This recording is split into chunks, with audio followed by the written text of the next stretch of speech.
नमस्कार दोस्तों। पंचांग के अनुसार 2024 में श्राद्ध पर 17 सितंबर को भादो महीने की पूर्णिमा के दिन आरंभ हुआ था, जो 2 अक्टूबर यानी अश्विनी महीने की अमावस्या यानी आज तक रहेगा। इस दिन पितृपक्ष खत्म हो जाएगा। अश्विनी माह की अमावस्या को ही सर्वपितृ अमावस्या भी कहते हैं।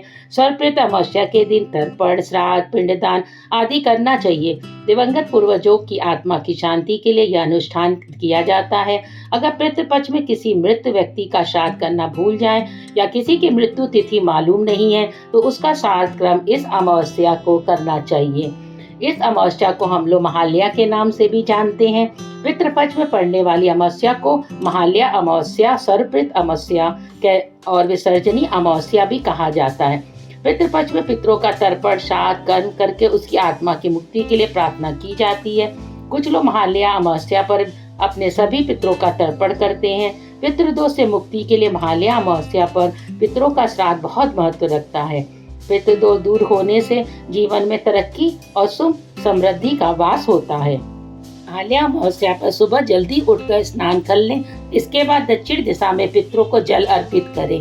इसके बाद घर पर सात्विक भोजन बनाकर पितरों के नाम का भोजन निकालकर दक्षिण दिशा में रख दें। इसके बाद ब्राह्मण, गरीब, गाय, कुत्ता, कौवा और चींटी के लिए भोजन निकालें। पितरों की आत्मा की शांति मिलती है। इसके साथ समय दक्षिण दिशा में शाम को दिया अवश्य जलाएं।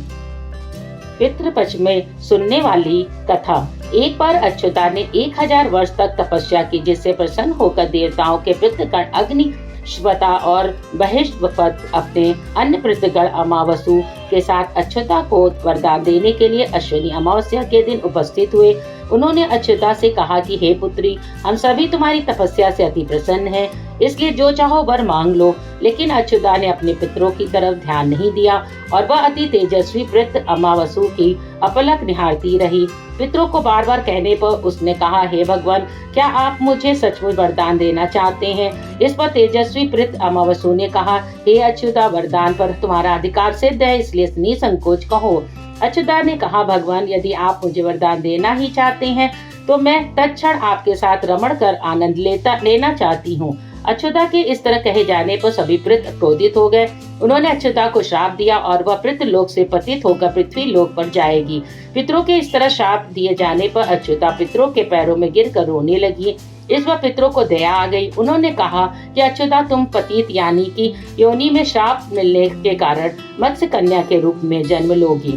पितरों ने आगे कहा, भगवान ब्रह्म के वंशज महर्षि पराशर तुम्हें पति के रूप में प्राप्त होंगे। तुम्हारे गर्भ से भगवान व्यास जन्म लेंगे। उसके उपरांत ही अन्य दिव्य वंशों से में जन्म लेते हुए तुम शाप मुक्त होकर पुनः पृथ्वीलोक से वापस आ जाओगी। पितरों के इस तरह कहे जाने पर अच्युता शांत हुई। अमावसु के ब्रह्मचर्य और धैर्य की सभी पितरों ने सराहना की एवं वरदान दिया कि यह अमावस्या की तिथि अमावसु के नाम से जानी जाएगी। जो प्राणी किसी भी दिन श्राद्ध न कर पाए वह केवल अमावस्या के दिन श्राद्ध तर्पण करके सभी बीते 14 दिनों का पुण्य प्राप्त करे और अपने पितरों की तृप्ति करे। तभी से प्रत्येक माह की अमावस्या तिथि को सर्वाधिक महत्व दिया जाता है। यह तिथि सर्वपितृ श्राद्ध के रूप में मनाई जाती है।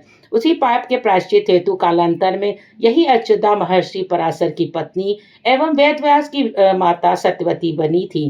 तत्पश्चात समुद्र के अंशभूत शांतनु की पत्नी हुई और 2 पुत्र चित्रांगद और विचित्रवीर को जन्म दिया। इन्हीं के नाम से कलयुग से अष्टका श्राद्ध का मनाया जाता है।